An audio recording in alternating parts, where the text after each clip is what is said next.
قد كفاني علم ربي.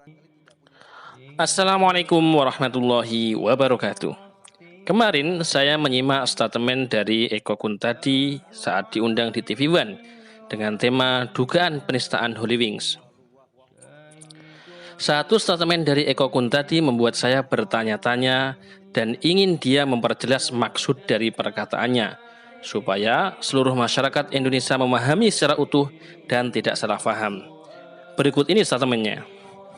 Jangan pernah dimasuki, apalagi soal simbol-simbol sakral. Tetapi juga harus dipahami ada juga kelompok yang menggunakan simbol-simbol sakral ini misalnya untuk hal-hal yang sifatnya bukan hal sakral, kekuasaan dan lain. Ini juga bagian dari penistaan agama. Menggunakan simbol-simbol sakral untuk kekuasaan politik itu juga bagian dari penistaan agama. Karena itu selain tadi juga harus ada serius melihat politik identitas sebagai problem serius.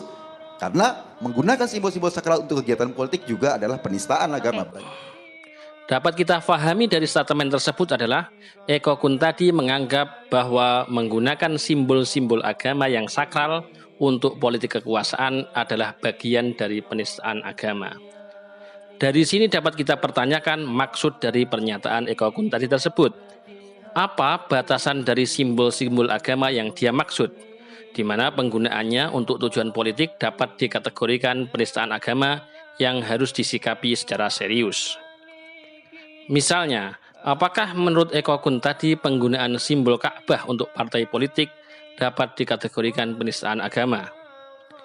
Kita semua tahu bahwa umat Islam pasti menganggap Ka'bah adalah suatu simbol yang sakral, di mana setiap muslim pasti bercita-cita mengunjunginya. Penggunaan Ka'bah sebagai logo partai apakah akan ditanggapi secara serius oleh Eko Kuntadi sehingga akan dia laporkan kepada pihak berwajib sebagai delik penistaan agama?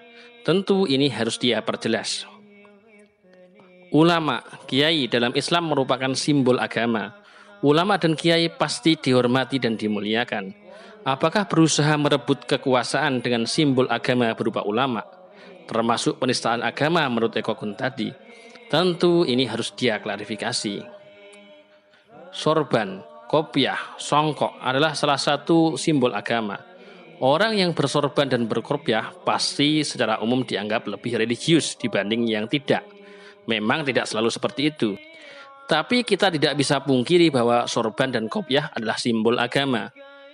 Lalu bagaimana jika orang yang tidak biasa bersorban mendadak bersorban untuk politik kekuasaan? Apakah ini bagian dari politisasi simbol agama yang pelakunya seharusnya dijerat dengan pasal penistaan agama? Lalu bagaimana jika politisi yang menggunakan kopiah dan sorban itu sejatinya non-muslim?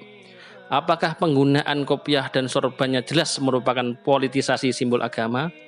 Hal-hal semacam ini yang harus diperjelas oleh Eko Kuntadi agar tidak terjadi kebingungan di kalangan masyarakat terkait dengan statement dia di TV nasional. Jika Eko Kuntadi tidak menganggap hal-hal yang saya sebutkan di atas sebagai penistaan agama, lalu apa yang dia maksud dengan simbol-simbol agama yang sakral? Lalu siapa kelompok yang menggunakan simbol tersebut untuk politik kekuasaan? Ada baiknya Eko Kuntadi langsung merinci saja siapa terduganya agar semua lebih jelas. Di samping itu semua, masih ada pertanyaan. Jika menggunakan simbol agama yang sakral untuk politik kekuasaan tidak boleh, apakah penggunaan simbol negara yang sakral boleh? Pancasila hanya digunakan untuk merebut suara misalnya.